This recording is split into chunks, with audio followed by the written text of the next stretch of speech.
नमस्कार दोस्तों, एक बार फिर स्वागत है आपका तत्व भारत में। चलिए बात करते हैं टेक्नोलॉजी से जुड़ी एक खास जानकारी पर।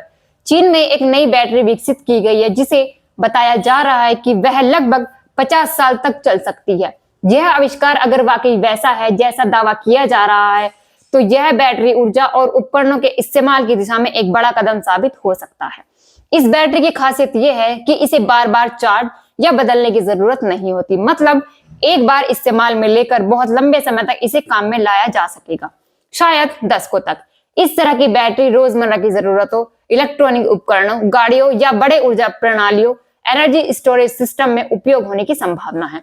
विचार कीजिए, यदि बैटरी इतने लंबे समय तक काम करती है तो मोबाइल फोन, लैपटॉप, इलेक्ट्रिक वाहन और अन्य उपकरण जिन्हें हम हर कुछ सालों में बदलते या चार्ज करते हैं, उनकी जरूरतें और खर्चे दोनों बदल सकते हैं।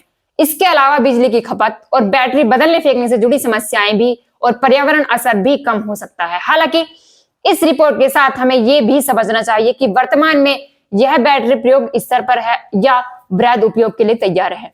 यह स्पष्ट नहीं है। वैज्ञानिकों, इंजीनियरों और उद्योग जगत को मिलकर यह सुनिश्चित करना होगा कि यह आविष्कार व्यवहार में टिक सके।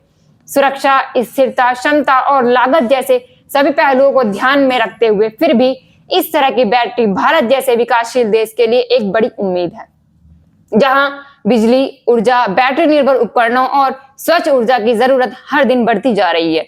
अगर यह बैटरी सफल हुई तो ऊर्जा की दीर्घकालिक समस्या, पर्यावरणीय दबाव और खर्च तीनों ही क्षेत्रों में सुधार हो सकता है। तो आज की इस खबर में तकनीक, ऊर्जा, भविष्य और हमारी रोजमर्रा की जिंदगी तीनों को जोड़ने का एक नया रास्ता दिखता है। देखते रहिए आगे क्या होता है, लेकिन अभी के लिए यह आविष्कार हमें एक नई उम्मीद देता है, लंबी अवधि के साथ समाधान की। धन्यवाद।